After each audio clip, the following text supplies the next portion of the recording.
આ માપથી બધાના ચૂરમાના લાડવા એકદમ પરફેક્ટ બનશે. તો 2 કપ કરકરો ઘઉંનો લોટ ચાળી તેમાં 1/3 કપ તેલ ઉમેરીએ અને સરખું મિક્સ કરીએ.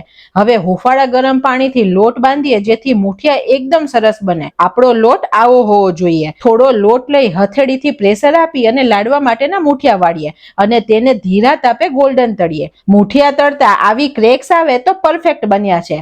હવે મુઠિયા તોડી અને ઠંડા થવા દઈએ. તેને 2 બેચમાં ક્રશ કરી અને ચાળી લઈએ જેથી ટેક્સચર એક સરખું રહે. પછી પેનમાં 1 ચમચી ઘી લઈ બદામ અને કાજુને રોસ્ટ કરીએ.